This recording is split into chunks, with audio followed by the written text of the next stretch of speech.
Kim June তার শরীরে সর্বোচ্চ শক্তি দিয়ে দৌড় দেয় জাপানি ক্যাম্পের দিকে, কিন্তু দেখা যায় এক সোভিয়েত প্লেন পেট্রোলিং করার সময় কিমকে দেখে ফেলে। তাই সেই প্লেন থেকে তার উপরে শুরু হয় ব্যাপক গোলাবর্ষণ। কিম যখন প্রায় মরতে বসেছে ঠিক তখনই সে পিছন থেকে সিরাইয়ের কণ্ঠ শুনতে পেয়ে একদম অবাক হয়ে যায়। সিরাই এখানে এসেছে তাকে বাঁচানোর জন্য। সিরাই একজন শার্প স্নাইপার, তাই সে প্লেনটিকে টার্গেট করে তার লাইফের বেস্ট শট নিলে এক শটে সে প্লেনটিকে ভূপাতিত করে দেয়। কিন্তু ততক্ষণে প্লেনের ছোড়া বুলেট এসে সিরাইয়ের বুক একদম এফোর করে দেয়।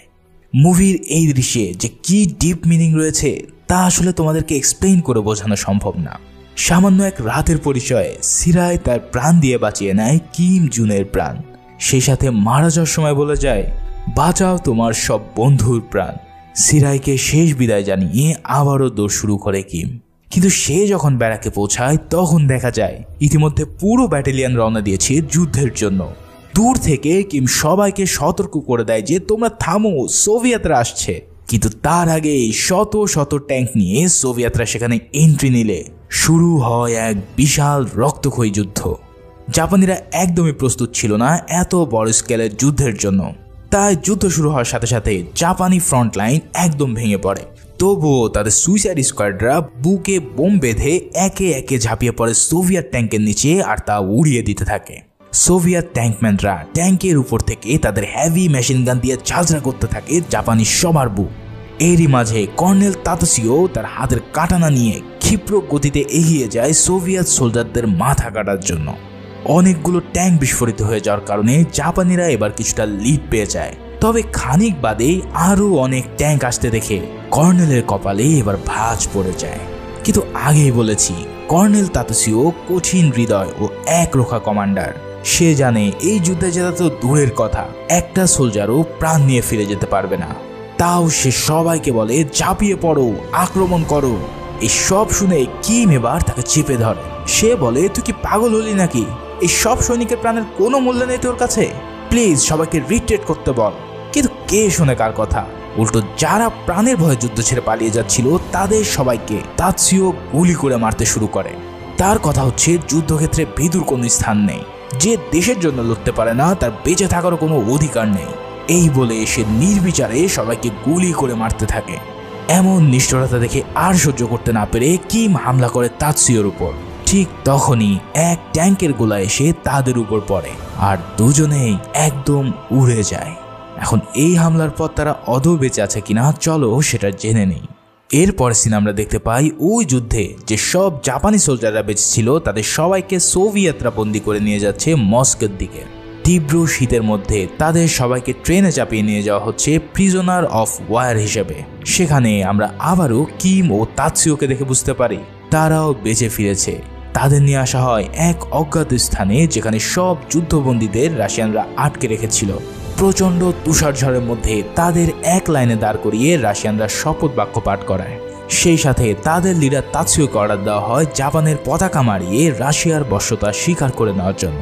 কিন্তু তাতসিও তো একজন খাঁটি দেশপ্রেমী, জীবন চলে গেলেও সে দেশের অসম্মান করতে পারবে না। তাই সে সাফ জানিয়ে দেয়, মারতে চাইলে মার, তবুও আমি আমার দেশকে মারাতে পারবো না। এই কথা শুনে রাশিয়ান কমান্ডার কি করবে তা তো তোমরা বুঝতেই পারছো।